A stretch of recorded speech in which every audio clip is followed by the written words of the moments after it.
낡아지고 수용하는 것은 없어져 가는 것이니라. 아멘.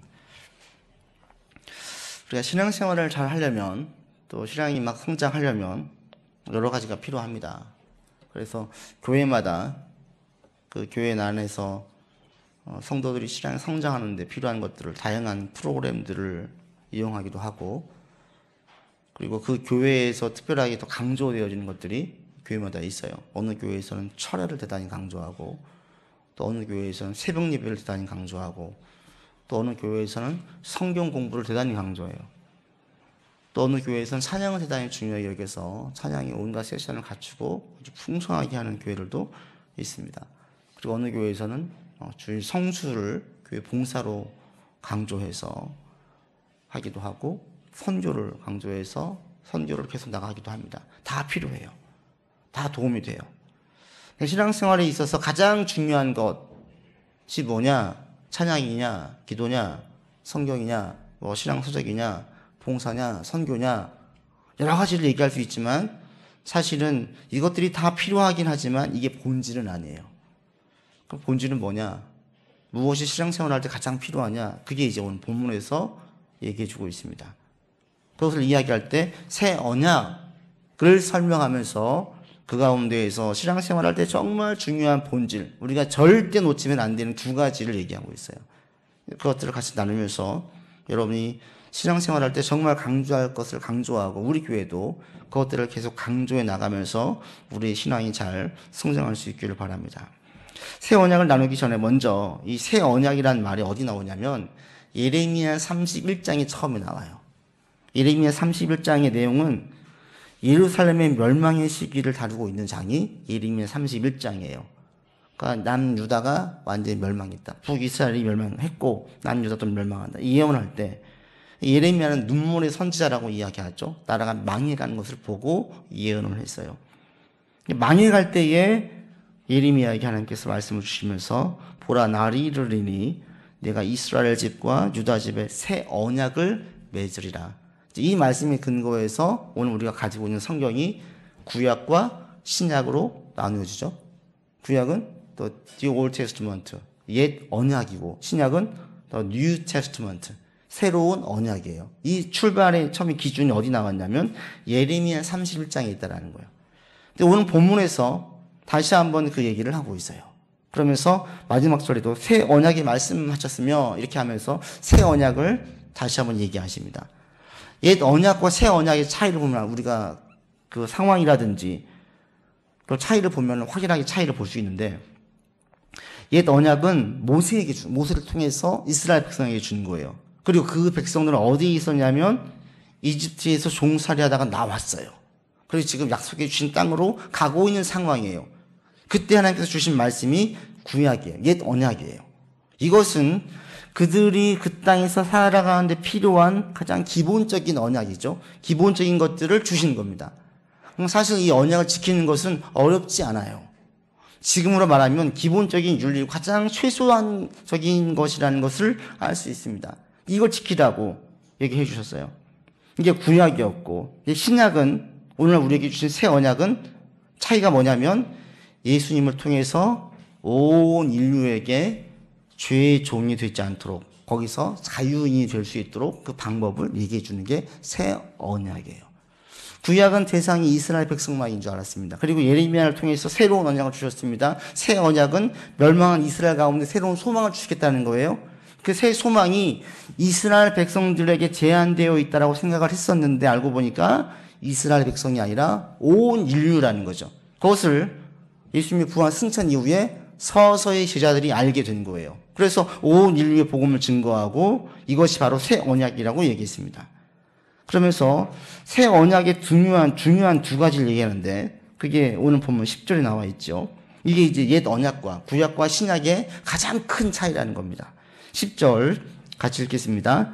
또 주께서 이르시되 그날 후에 내가 이스라엘 집과 맺을 언약은 이것이니 내 법을 그들의 생각에 두고 그들의 마음에 이것을 기록하리라. 나는 그들에게 하나님이 되고 그들은 내게 백성이 되리라. 이 새 언약의 가장 중요한 게 바로 이 10절이에요. 여기에 옛 언약, 구약과 신약, 옛사람, 예수님 이전에 신앙생활 했던 사람들과 예수님을 믿는 사람들의 신앙의 모습이 가장 근본적으로 여기에 차이가 있습니다. 뭐냐면 구약은 쉽게 돌판해 주는 거예요. 말씀을 줬어요. 직접 제시해 줬어요. 그리고 따라오게 했어요. 근데 신약에 와서는 어떻게 나옵니까? 내 말씀을 그들의 생각에 두고 그것을 마음에 기록하겠다라는 거예요. 마음에. 이것이 이 가장 큰 차이입니다. 생각에 기록하겠다. 생각에 말씀을 두겠다. 이건 무슨 얘기냐면 생각이라는 것은 사고죠, 사고. 우리 이성으로 이해해요. 말씀을 이해해서 수용할 수 있게 해주겠다는 거예요. 구약에서는요, 이해가 필요한 게 아니라 기본 원칙적, 가장 기본적인 것, 태주를 제시했어요. 너희가 이것들 지키면 여전히 하나님께서 은혜를 베풀어가지고 지켜주실 것이고, 이것을 벗어나면 이 민족, 저 민족이 치일 것이다. 근데 이 백성들이 진짜로 말씀을 따라갔으면 하나님의 보호 가운데 계속 갈 수 있었을 텐데, 은혜 밖으로 벗어난 거죠. 그러다 보니까 이 백성들이 하나님의 보호를 받지 못하고 주변 강대국들에게 치이면서 결국은 그 나라가 멸망하고 말았어요. 근데 신약에 와서는 하나님께서 이 모든 인류 사람들에게 어떻게 했냐면 말씀을 이해시켜 주겠다는 거예요. 이성으로 말씀을 이해하고 수용할 수 있게 하겠다는 겁니다. 그러니까 오늘도 신앙의 출발이라고 할 수 있고 가장 좋은 신앙의 첫 번째는 본질적인 건 뭐냐면 말씀이 자꾸 들려지고 고기가 끄덕여지고 공감이 되는 데에서 신앙이 시작되어져요. 그게 찬양이든 기도든 성경 공부이든 새벽 예배든 철야든 뭐든 상관이 없어요. 드리는 가운데에 점점 말씀이 자꾸 내게 들려지는 거예요. 내게 와닿는 거예요. 내 개인적으로 자꾸 말씀이 주시는 거예요. 어떤 문제를 고민을 했었는데 주일마다 가끔씩 말씀이 들리는 거예요. 이게 매일매일 성경 읽는 사람들이 이런 경험을 자주 하게 됩니다. 처음에는 남 얘기 같아요. 거리감이 있어요. 나하고는 아무 상관이 없는 말씀이에요. 그러다 어느 순간 이 말씀 중에 한 구절이 내 삶에 딱 연결되어져요. 그리고 점점 그런 빈도수가 늘어나요. 그러면서 하나님께서 내 삶을 안내해주고 있고 내 문제에 대해서 답을 주고 계시라는 것을 자꾸 깨닫게 되어져요. 이게 신앙이 제일 좋은, 가장 좋은 신앙이 성장할 수 있는 방법입니다. 가장 좋은 방법은 철야든 찬양이든 기도든 뭐든지 다 좋지만 가장 첫 번째, 본질적인 첫 번째는 말씀이 자꾸 들어오면서 고기가 끄덕여지는 거예요. 수용이 되는 거예요. 공감이 되는 겁니다. 말씀을 들을 때 정말 이게 가장 중요하고 가치 있구나 자꾸 알아지는 거예요. 근데 이것이 모든 사람이 다 알아집니까? 아니에요. 어떤 사람은 첫날 오는 순간부터 눈물 콧물 쏟으면서 하나님께 무릎을 꿇는 사람들이 있어요. 그런가 하면 어떤 분들은 처음에 왔을 때 밋밋해서 아무것도 와닿지 않는 분들이 있어요. 상당수의 사람들은 후자의 경험이 많죠. 왜요? 한 번도 복음을 들어본 적이 없어요. 생각해 본 적이 없어요. 삶이 고난하고 곤고하고 힘들고 영적으로 공허함을 느끼고 자기가 영혼이 있다는 존재임을 자꾸 자각했던 사람들은 첫 번째 들어왔을 때 확 들을 수도 있지만 이런 생각들을 전혀 하지 않고 살았던 사람들은 교회에 올 때 이 말씀들이 완전히 새로운 말씀이거든요. 자기 삶과는 전혀 상관이 없는 새로운 내용들을 얘기하다 보니까 그 말씀들이 처음엔 어색해요. 근데 시간이 지나면서 점점 들려져요. 귀에 들려요. 이게 이제 은혜의 시작이에요. 이게 신앙이 제대로 들어가는 시작이에요. 저는 여러분들 가운데 말씀이 자꾸 들려지는 은혜가 있기를 원합니다. 목사님 자꾸 왜 내 얘기하지? 자꾸 내 얘기하지? 이게 좋은 사인이에요. 내가 내 생활을 얘기하지 않았는데 자꾸 내 얘기하는 것 같아요? 이건 지금 하나님께서 여러분들 가운데 말씀을 해주시는 거예요. 처음엔 안 들릴 수 있어요. 그러나 시간이 가면 갈수록 점점 들려져요. 그래서 저는 믿지 않아도 잘 몰라도 그냥 자꾸 오라는 거예요. 말씀 들으면 믿음에서 생겨지기 때문에 자꾸 들어야 돼요. 듣는 자리에, 말씀을 알 수 있는 자리에 자꾸 나아가야 우리의 신앙이 깨달아지게 됩니다. 그리고 여기에서 신앙이 시작되어집니다. 우리 샬롬의 식구들은 말씀이 자꾸 이해되어지고 또 공감되어지고 자꾸 중요하게 고백되어지는 경험들이 있기를 바랍니다. 그게 이제 시작은 오늘 이 설교드리는 이 시간부터죠. 이게 계속 반복적으로 그럼 우리의 신앙이 계속 성장해 나갈 수 있습니다. 이것을 위해서 다양한 툴들을 이용하는 게 기도 집회이고 찬양 집회이고 이게 이제 신앙 서적이고 다양한 것들이에요. 그러니까 본질이라는 것은 말씀을 이해하고 공감하고 중요하게 고백하고 내 인생에서 가장 중요한 것이 결국엔 하나님 말씀이라는 것을 자꾸 깨달아지는, 이게 은혜의 신앙의 출발입니다. 하나님께서 말씀하시기를 이 새 언약, 새로운 언약의 출발은 모든 백성들이 말씀을 들을 때에 깨달아지는 은혜를 주겠다는 겁니다. 그리고 또 한 가지 말씀하죠. 그게 뭡니까? 그들의 마음에 이것을 기록하겠다라고 얘기해요. 마음에 기록하겠다. 마음에 기록한다는 것은 뭐냐? 이 마음이라는 것은 우리가 모든 행동을 하는 출발점이에요. 마음이 동해야 행동을 하게 되어져요. 마음이 동하지 않을 때 억지로 하는 행동들은 그 억지로 하는 외적인 압박이 사라지면 행동이 중단되죠. 그러니까 고3 애들이 대학 들어가면 책을 안 보잖아요. 자기가 원하지 않는 공부를 그렇게 시켜대니 대학 들어가면 해방된 거예요. 책에 대한 즐거움, 학문에 대한 즐거움을 알지 못하니까 그 세계로 안 들어가는 거예요. 이것을 아는 사람들은 시간만 나면 책을 봐요. 이게 자원하는 거죠. 마음의 동기죠. 신앙생활을 할 때 하나님께서 이 마음의 행동을 출발할 줄 아는 마음을 동하게 해주겠다는 거예요. 동하게. 이게 제일 중요합니다. 신앙생활은 어떤 정해놓은 틀이 없어요.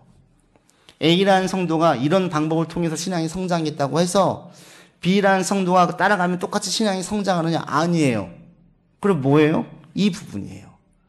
가장 중요한 것은 성도들의 마음이 동해야 되는 거예요. 동해야 돼요. 따르고 싶은 마음이 생기는 거예요. 공감이 되어지면서 따르고 싶어지면 그때부터 성령께서 역사하세요. 그러니까 마음이 동한다는 것을 우리가 중요하게 여기려고 할 때 확 부각되어지는 분이 계신데 그게 누구냐면 성령 하나님이에요. 성령 하나님. 마음의 감동, 마음을 동하게 하는 것은 누가 하냐면 성령께서 하세요. 성령께서. 여러분 혹시 성령께서 저를 도와주시라고 기도해 본 적이 있으세요? 한 번도 없으시다면 이제부터 기도하세요. 예수님께서 승천하실 때에 내가 너희를 떠나가는 것이 복되다고 했어요. 왜? 예수님 육신의 몸을 입고 오셨기 때문에 그 공간이 한정되어져 있어요. 그런데 떠나가시고 우리와 함께 하신 이가 계시는데 그 하나님은 성령 하나님이시랍니다. 그 영이에요. 성령 하나님은 우리 공기가 모든 사람이 영향을 미치듯이 성령 하나님은 존재로 우리 가운데 보여지는 존재가 아니기 때문에 모든 사람들 개개인들에게 영향을 줘요. 그리고 그 영향은 뭐냐면 감동으로 가요.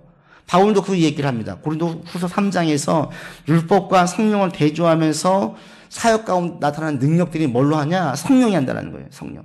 그러니까 우리는 성령께서 내 마음에 감동을 주도록, 성령께서 내 마음에 감만을 주도록만 유도해서 성령의 감동만 주면 그 다음은 알아서 가요. 그러니까 우리가 할 일은 뭐냐면 어떤 율법을 정해놓고 이것들을 지키는 게 아니라 예배 몇 분 전에 오고 또 기도를 얼마나 하고 성경을 몇 장을 읽고 봉사를 몇 시간을 하고 이게 중요한 게 아니라 가장 중요한 것은 성령께서 내 마음에 감동을 주는 방법들을 여러분이 사용하는 거예요. 예를 들면 전 찬양을 참 좋아해요. 찬양 가운데 저는 너무 마음이 감동되어지고 하나님 마음을 많이 느껴요. 저는 찬양을 많이 불러요. 왜? 찬양을 부르면 제 마음에 감동이 있기 때문에. 근데 어떤 분들은 기도 가운데 그걸 느끼기도 해요. 어떤 분들은 잔잔하게 신앙 서적을 읽으면서 그 일을 경험하기도 해요. 어떤 분들은 섬기면서 자기 몸을 막 고생하면서 섬기면서 느끼기도 해요. 어떤 분들은 선교 현장에 나가서 그걸 보고 난 다음에 이 먹먹한 가슴을 제어할 수 없어서 계속 그 마음을 품고 나가기도 해요. 그래서 선교지 다녀온 그 기도할 때 계속 마음에 감동을 느끼는 분들이 있어요. 다 달라요. 어떤 분들은 정말 없는 고아들, 또 연약한 사람들, 그들을 볼 때 마음이 아파가지고 그들을 섬길 때 하나님의 마음을 느끼는 분들이 있어요. 다 달라요. 그러나 중요한 건 공통점은 뭐예요? 마음의 감동이 있다는 거예요. 이 마음의 감동을 누가 줘요? 성령께서 주신다는 거예요. 여러분들 가운데 성령께서 내 마음을 주장할 수 있는 그런 기회들이 자꾸 경험되어지기를 바랍니다. 신앙생활을 잘 하시는 분들은 모두 다 이걸 경험해요. 마음의 변화를 느껴요. 동일한 고백을 뭐라고 이야기하냐면 내가 원래 예수 믿기 전에 이렇게 살 줄은 꿈에도 몰랐다라고 다 얘기를 해요. 죄 짓는 게 좋았어요. 아무런 감각도 양심의 가책도 없었어요. 왜? 남들 다 그렇게 사니까 그냥 그렇게 갔어요. 그런데 내가 말씀이 이해되어지고 성령께서 내 가운데 감동을 주시는데 점점 그 죄를 내가 멀리하고 있는 자신을 발견해요. 내가 끊어야 되겠다가 아니라 점점 멀어져. 본능적으로 본성적으로 내가 싫어지는 거예요. 성령의 감동을 통해서 우리가 교회를 짓기 이전인 창조 때의 모습으로 회복되어져 가요. 저는 성령께서 여러분들의 마음을 깨울 수 있기를 바랍니다.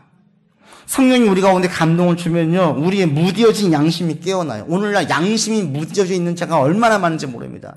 무뎌진 양심이 깨어나요. 살아나요. 아픈 사람을 볼 때 같이 아파하는 마음이 생겨요. 양심이 무뎌지면요, 아픈 사람 볼 때 이건 내 일이 아니에요. 근데 성경이 가장 큰 은혜 중에 한 가지가 자비, 사랑이거든요. 사랑이 가득하면 남들의 피눈물 나게 하면서 나는 못 살아요.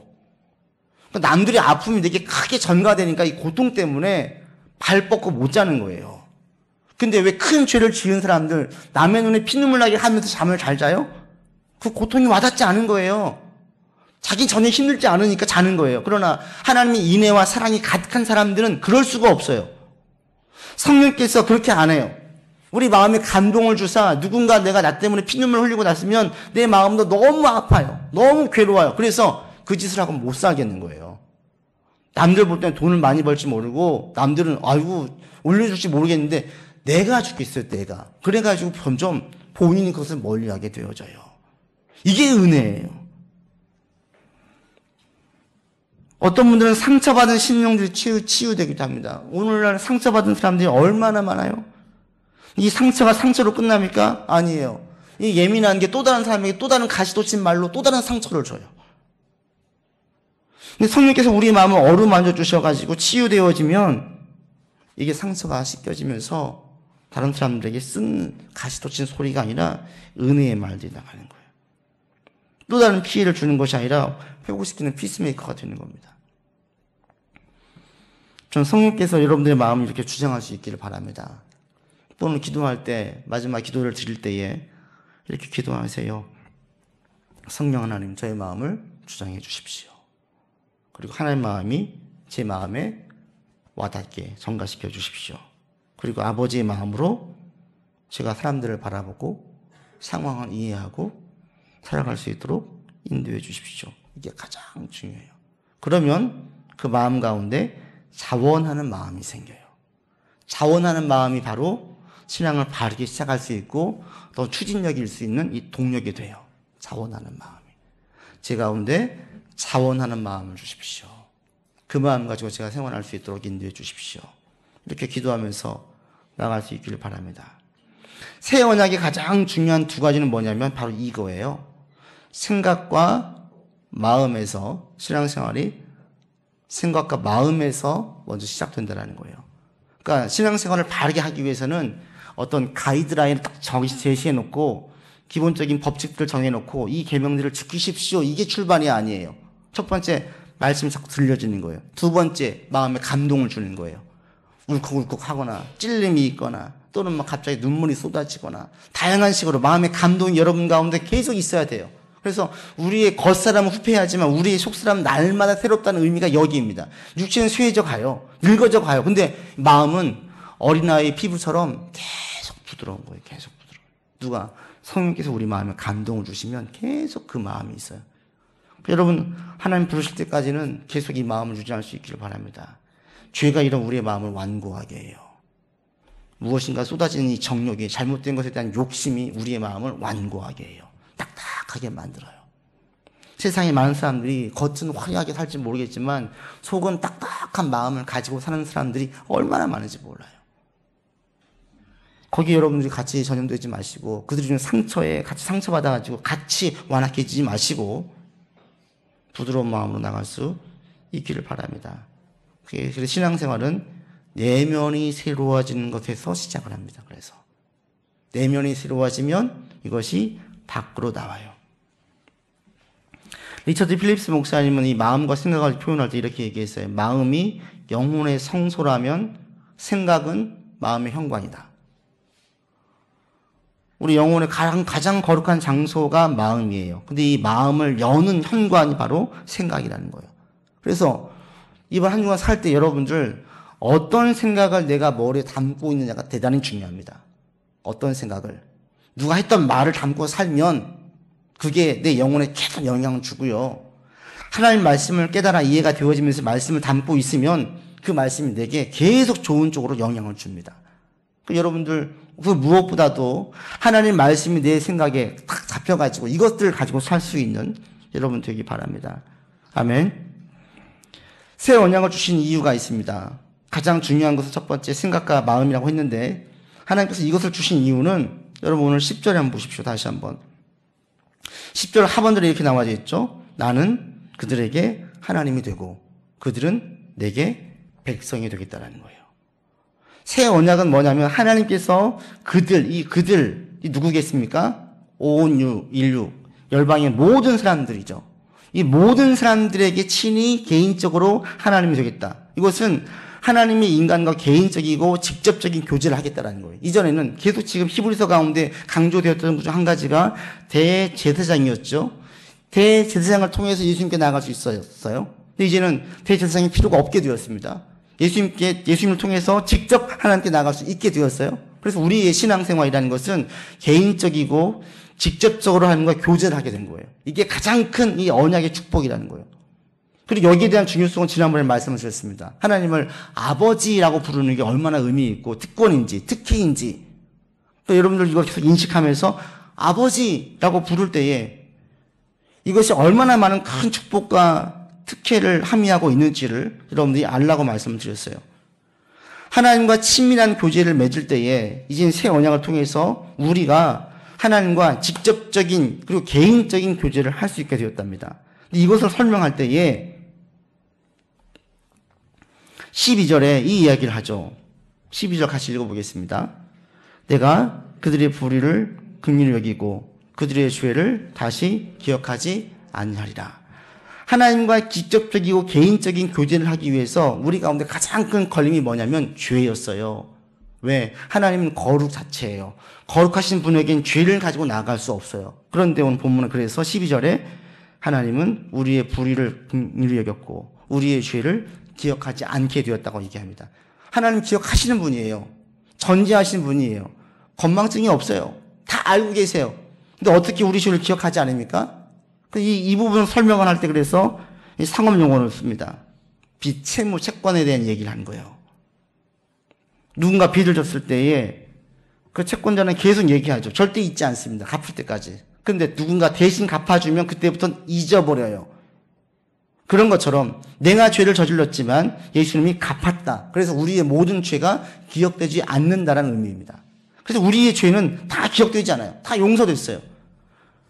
이게 제가 계속 반복을 드리지만 왜 중요하냐면 우리 가운데 여전히 나의 모든 죄가 완전히 용서받았다. 완전히 잊어버린 바 되었다라는 확신을 갖지 못하는 분들이 의외로 많아요. 하나님 여러분의 모든 죄를 다 용서했습니까? 아무리 악한 죄라도 다 용서했습니까? 이게 내 안에 먼저 확신이 있어야 돼요. 그런데 의외로 많은 분들이 이걸 확신하지 못해가지고 조금만 힘들어지고 조금만 어려워지면 하나님 지금 되게 벌을 주나 봐. 저주하나 봐. 하나님 나를 사랑하지 않나 봐. 응답이 안 되면 계획들이 안 풀려지면 하나님 나를 특별히 사랑하지 않는 것 같아 라고 얘기를 해요. 그리고 그 밑에 가보면 나의 죄는 용서되지 않았어 라고 생각을 합니다. 여기에서 먼저 확실하게 끊고 여러분들 믿음 가운데에 나의 모든 죄는 다 용서받았다는 사실을 분명히 믿고 가야 됩니다. 얼마 전에 그 이기주 작가가 쓴 산문집 한때 소중했던 것들이란 책을 제가 읽었어요. 여기 보면은 그 악플들, 근거 없이 막 악플을 당한 사람들에 대해서 이해할 수 있는 말들이 나와요. 자기가 알고 있는 그 정신과 의사랑 얘기하다가 자기가 알게 됐답니다. 이 의사를 통해서 한 얘기가 신경정신과를 찾는 사람들의 심리 상태를 확인하는 과정 중에서 의자요법이라는 게 있대요. 오면은 의자를 두 개를 놓고 한 개는 칭찬의 의자이고 한 개는 비난의 의자예요. 그리고 스스로 앉아가지고 거기에서 방백처럼 연극에서 하듯이 혼잣말을 한 게 한대요. 남들에게 얘기할 수 없는 내밀한 것들을 말해보라는 거예요. 무대처럼 장치를 해놓고 의자에 앉혀요. 그런데 그 중에 어떤 사람들은 자기 비난 의자에 앉으면 자기에 대해서 비난은 엄청 많이 한대요. 비난할 말들은 많아가지고 자기를 엄청 비난하는데 칭찬 의자에 앉혀놓으니까 자기를 칭찬할 말이 없는 거예요. 칭찬을 못한대요. 그러면서 칭찬하지 못하는 자신을 또 자책하면서 또 눈물을 흘린대요. 그런 사람들이 있대요. 그런데 그들 가운데에는 자신들에 대한 그 분노를 밖으로 쏟아내는 것 중에 한 가지가 다른 사람들의 성과를 깎아내리고 비난하는 데에 자기의 에너지를 쓴다는 거예요. 그러니까 리플을 보면은 아무 이유 없이 근거 없이 막 상처 주는 말들이 있어요. 그들 가운데 상당수는 결국 자기 자신에게 계속 상처를 주고 있다는 거예요. 그 상처를 준 그 상처의 내면에 있는 쌓여져 있는 그것들이 다른 사람들에게 심한 말과 악플들로 또 다른 상처를 준다는 거죠. 그렇게 해서 그 작가가 자기는 이해했다는 거예요. 근거 없이 뭔가 합당한 비난이 아닌 합당하지 않은 비난을 막 쏟아내는 사람들을 볼 때에 저 사람들은 자기 속에 있는 자기를 비난하는 것이 저렇게 상처로 나오는 것이구나 라고 이해했다는 거예요. 근데 신앙생활 할 때 제가 보면은 신앙도 이렇게 접근하는 분들이 있어요. 기도할 때 회개 기도할 것은 많아. 회개 기도는 계속해요. 잘해요. 그리고 찬송 중에 저도 이 찬송 되게 막 은혜가 됐었는데 벌레 같은 날 그래 나는 벌레 맛도 못해. 저는 이 찬송하면서 막 은혜 받았어요. 이런 것을 할 때는 크게 와닿고 은혜가 되는데 자신을 칭찬할 때는 너무 힘들어하는 분들이 있어요. 자신이 아무것도 아닌 존재입니다. 이거 깨달아야 돼요. 자각이 필요해요. 먼저. 그러나 여기서만 머물면 이건 하나님의 뜻이 아니에요. 하나님께 기도할 때마다 하나님 제가 무엇을 잘못했고 계속 얘기하면 뭐라고 하실 것 같으세요? 하나님이 그것도 용서했고 그것도 용서했고 지금 그러실걸요. 여러분 오늘 주보에 제가 써놓은 게 있잖아요. 앞에 부분에 보시면 있잖아요. 그리스도인 절망하는 이유가 아무도 없습니다. 왜? 우리 가운데 다른 영혼들을 용서하래요. 나 같은 존재에게. 이 작가가 그렇게 얘기를 해요. 목사님께서. 우리 같은 존재에도 다른 사람을 용서하라고 얘기합니다.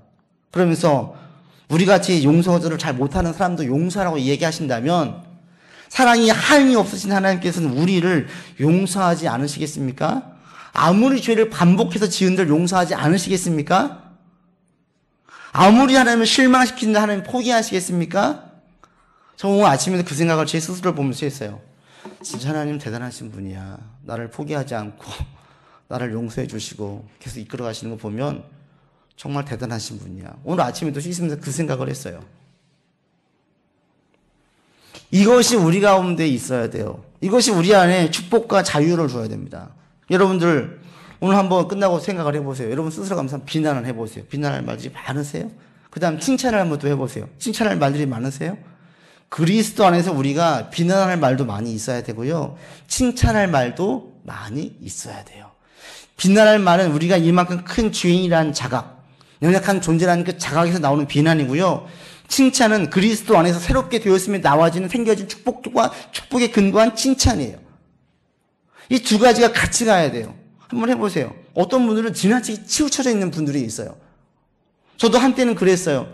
이 벌레 같은 날 위에 할 때 너무 감동이 됐어요. 지금도 감동이 되지만 거기에 머물러 있지만은 않아요. 저는 특별한 존재입니다. 저는 잘났어요. 주님 안에서. 이런 자각이 우리 안에 다 있어야 돼요. 이게 지나친 분도 문제가 있죠. 자기는 비난할 말이 없고 칭찬할 말은 많다. 이것도 문제가 있어요. 분명히. 그리스도 안에서 이것이 같이 있어야 돼요. 이것이 우리 가운데에 하나님과 깊고 친밀한 관계를 맺게 만들어줘요. 여러분들이 정말 우리 많이 쓰는 당신 하나님의 걸작품입니다. 특별한 목적이 있습니다. 이게 복음이에요. 그 전제는 우리의 죄인됨이 전제했지만 이 두 가지가 같이 있어야 우리가 하나님과 깊고 친밀한 관계로 들어갈 수 있습니다. 하나님께서 여러분을 특별히 불러가지고 이 자리에 앉혔음을 믿으십니까? 알고 계십니까? 그리고 나를 부르신 주님께서는 나를 통해서 무엇인가 어떤 일을 하시고자 하신 주님의 뜻이 있음을 확신하십니까? 이것이 있을 때 우리 가운데 은혜가 돼요. 아무리 상황이 힘들어도 우리 주님은 죽지 않았기 때문에, 주님의 능력 끝나지 않았기 때문에, 나를 향하신 그 사랑은 한이 없으시기 때문에, 나를 여전히 포기하지 않고 붙잡고 계시기 때문에 그 주님 붙들고 나가면 계속 우리는 정말 살아있는 소망, 리빙 호프가 우리 가운데 있을 수 있어요.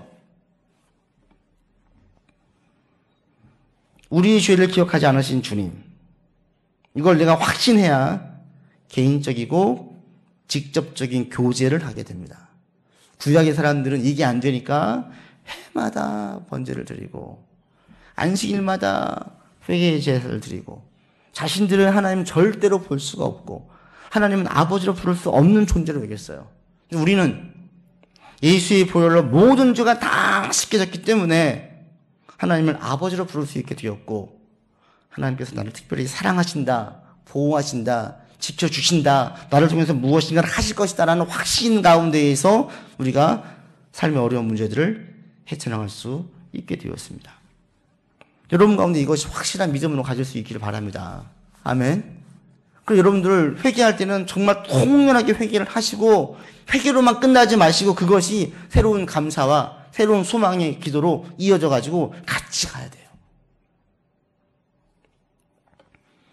새로운 언약은 하나님께서 우리에게 친백성 삼겠다는 겁니다. 친히 하나님과 우리와 1대1로 인격적인 교제를 하겠다는 거예요. 그러기 위한 전제가 내가 너희의 죄를 다 용서했다. 그러면서 한 가지 하나님의 마음을 또 하나 밝혀주죠. 새 언약을 주실 때 그게 11절입니다. 같이 읽겠습니다.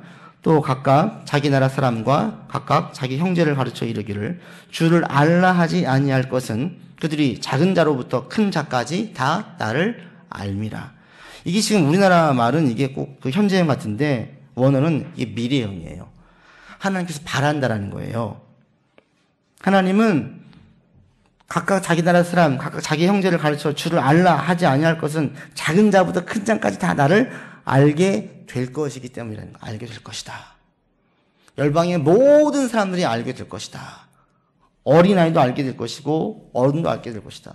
배운 사람이나 배우지 못한 사람이나 가진 사람이나 가지지 못한 사람이나 유명한 자나 무명한 자나 모두가 다 하나님 다 알게 될 날이 올 것이다. 그 날을 기대한다는 겁니다. 이게 하나님 마음이에요. 이게 새 언약을 주실 때에 우리 가운데 주신 마음이에요. 지난주에 제 딸아이가 시우가 저한테 얘기를 해요.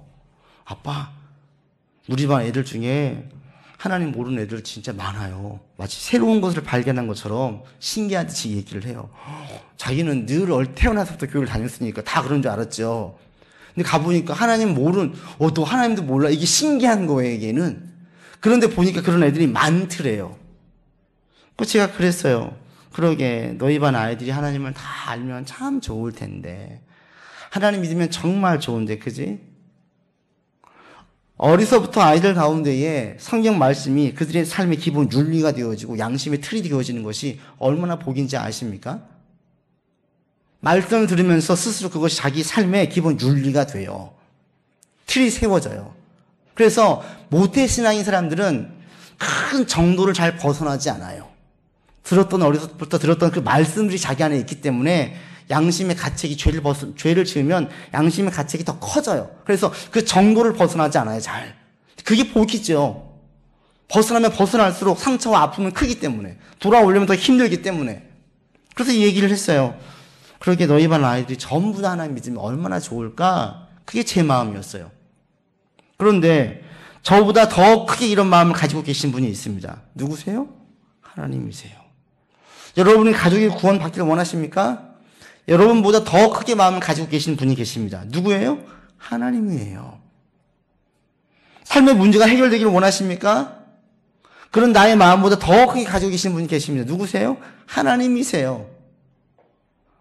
하나님은 모든 사람들이 하나님을 다 알기를 원하세요. 제가 믿고 알고 그 안에 경험해 보니까 하나님 믿는 게 정말 복인데 오늘날 잘못된 교회들 때문에 하나님 안에 거하는 것을 잘 느끼지 못하게 하고 하나님 안에 거하기 전에 그냥 차단을 해버리니까 문제지. 하나님 안에 진정으로 거해서 생각 가운데 이해가 되어지고 마음 가운데 감동을 주어서 하루하루 살아간다는 게 얼마나 힘이고 얼마나 기쁨이고 얼마나 감사이고 얼마나 소망인데요. 정말 모두가 다 이렇게 하나님 안에 거했으면 좋겠어요. 이게 저의 마음이에요. 하나님도 동일하다는 거예요. 하나님은 여러분 모든 가정들, 모든 식구들이 다 예수님 믿기를 원하십니다. 절대 벌을 주기를 원하지 않으세요. 하나님 우리 민족이 하나님께 쓰임받기를 원하십니다. 하나님 열방의 모든 사람들이 다 하나님을 알기를 원하십니다. 그리고 여러분들이 바로 그런 하나님 안에 거하는 사람의 모습이 어떤 것인지를 알리기를 원해요. 목사님 찬양 멘트 할 때 그 은혜에 대한 말씀하신 것처럼 우리 가운데 있는 그 은혜가 다른 사람들에게 알려지기를 원해요. 그러니까 여러분이 먼저 누리셔야 돼요. 내가 주 안에 있음에, 찬송 가사처럼 주 안에 있음에 딴 근심이 있으랴. 근심이 있어요. 그 찬송의 전체는. 근데 근심이 안 돼요. 주 안에 있으니 삶의 고난이 없어집니까? 고난이 있어요. 그게 고난으로 와닿지 않는 거예요. 이게 은혜예요. 이게 은혜. 이게 신비로운 거죠.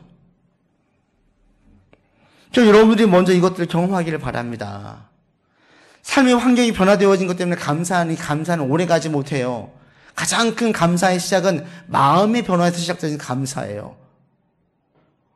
그 시작이 성령의 감동이 있으셔야 됩니다.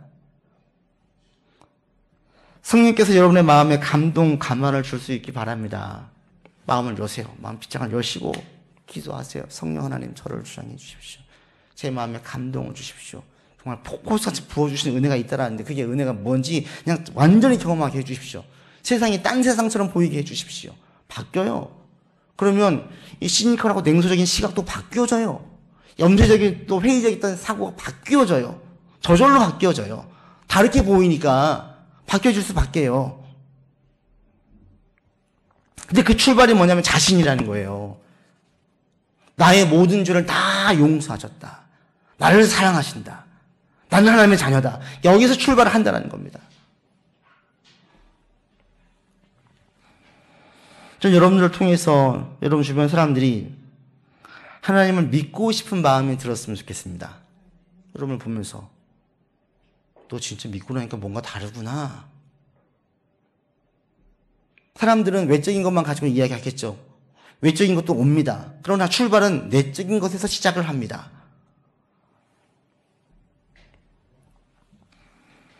말씀을 맺습니다. 우리 신앙의 가장 기본 본질은 뭡니까? 생각에서 말씀이 이해가 되어지고 공감되어지고 무릎이 꿇어지는 거예요. 그리고 내 마음 가운데 성령의 감동이 계속 생겨지는 겁니다. 여러분 가운데 이런 두 가지 작용이 계속 있어지기를 바랍니다. 주님 부를 때까지 계속. 그러면서 나의 모든 죄가 다 사해졌기 때문에 하나님과 친밀한 관계를 맺을 수 있게 되었고 또 아버지의 마음이 내게 전가되어져서 그 마음으로 다른 사람들을 대할 수 있는 긍휼의 마음, 자비의 마음, 넉넉한 마음들이 여러분들 주장할 수 있기를 바랍니다. 기도하겠습니다. 아버지 하나님, 우리 가운데에 새 언약을 주심에 감사드립니다. 새 언약은 우리의 생각 가운데에 들어오고 우리의 마음에 기록되어져서 자원하는 마음을 줍니다. 하나님, 머리 숙인 주님의 아들, 딸들에게 성령 하나님께서 감동, 감화 허락하여 주시기를 원합니다. 내 힘으로 신앙생활 하지 않게 하시고 하나님 주신 힘으로 자원하는 마음으로 신앙생활 할 수 있도록 인도하여 주시옵소서. 이미 우리의 모든 죄가 다 사해졌음을 알고 깨달아 하나님 은혜 안에 거하는 모든 지체가 되기를 원합니다. 하나님의 특별한 은총과 사랑 가운데 내가 있음을 알아 오늘 하루도 기쁨으로 감사함으로 소망 중에 살아갈 수 있도록 이끌어 주시옵소서. 아버지의 마음을 우리가 또한 알고 있습니다. 모든 사람들이 주님을 알게 될 것입니다. 작은 자로 큰 자까지 주를 알라 하지 않는다 말씀하셨사온데 하나님의 말씀이 우리의 가정에서 또 우리 일가 친척에서 우리 주변에서 실현될 수 있도록 역사할 수 있도록 주여 인도하여 주시옵소서. 우리 주변에 주님을 알지 못해서 완악한 가운데 이 저주를 퍼붓는 사람들, 세상을 저주하고 사람들에게 마음을 닫고 자기 마음의 상처가 다른 사람들에게까지 상처 주는 말과 행동으로 이어지는 많은 사람들, 주님을 알지 못하기에 그들은 계속해서 쓴물이 그 속에서 올라오고 있습니다. 아버지 하나님, 우리 가운데 단물을 주신 하나님께서 그를 도출을 하라 단물로 그의 마음이 바뀌어지기를 간절히 원합니다. 이 마음 우리 안에 있도록 인도해 주셔서 다른 사람들이 주님을 믿는 데에 우리가 사용되어 줄 수 있도록 우리 가운데 은혜를 더하여 주옵소서. 우리 구주 예수 그리스도 이름으로 기도드립니다. 아멘.